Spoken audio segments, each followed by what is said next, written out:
All right, so this is a weird one for me because it's hard to criticize something going on in another country that you do not live in.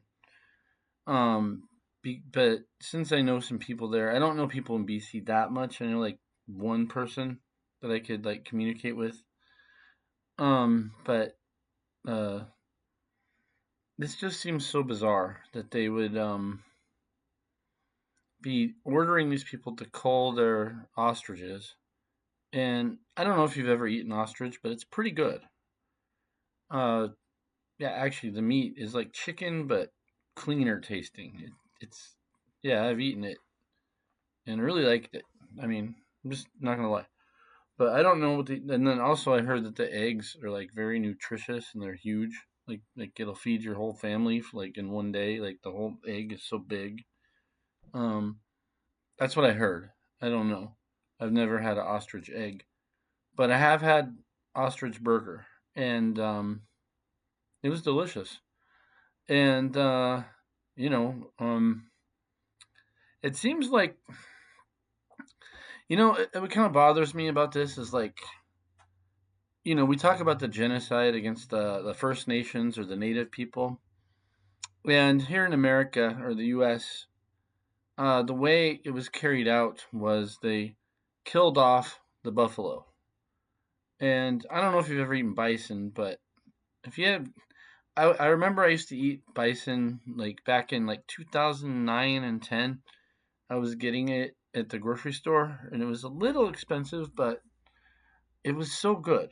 And all of a sudden, the government came out and said, "Oh, we have a E. coli problem with the bison." Like, well, I'm gonna cook it, so what do I care? You know. And like you have to they could have just put out a warning, but they took it off the shelves. It disappeared for like a year, and then when it came back on the shelves, it was twice the price. So, um, and yeah, with the Indians, the Native Americans, that was like their staple. That wasn't they used everything. They ate the meat. They made coats out of the skin. They boiled the bones and made broth. I mean, they used every part of the animal. They're not like they looked at it as a sacred thing. That they killed an animal and they are gonna use every part of it to honor like God that gave them the animal. Basically, they called it the Great Spirit or whatever you want to call it. And these people up in Canada appear to be raising these ostriches for food because they do actually make good meat. I don't know if they're doing something else with it, but I do not understand why they aren't allowed to,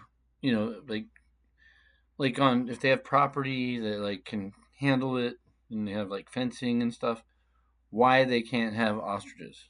You know, I don't think I can have one in my backyard. Like I live in too small of a place. But if I had like a couple acres and good fencing, you know, what's it gonna do? What harm's it gonna cause? Like it doesn't make any sense. So I don't know. It'd be nice to see if anybody else has anything to say. I've been asking people on Twitter about it, and I've been getting like sporadic different answers, but it's just one of these like where's the common sense in Canada kind of things. Like I hate doing this, but I kind of feel like I have to because if I don't, it'll get here eventually.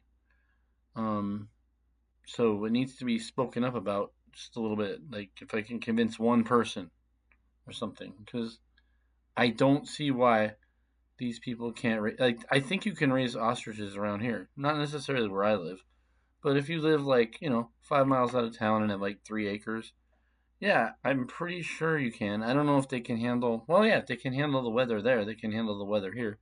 It's pretty much the same weather. We're talking about British Columbia anyway, but it's weird. So I'd like to know, if anybody has some idea of why this is happening, or because I know people are saying all these random things on Twitter, WEF, this and that, and it might be. Uh, I just don't understand the agenda of the war on ostriches. Like, It's just an animal. It's kind of big. It's like there's a guy who lives out here who walks around with a llama, and he's never gonna kill that llama. It's his pet. Uh, and he calls it the no drama llama or whatever. I even have a picture of me with that llama. Like he lets people take like selfies with it. So and he takes it around everywhere. Um, yeah, it's cute. Uh, yeah, I don't know, but as far as ostriches go, they are like it's like raising chickens or something. They're just bigger. So it doesn't make sense.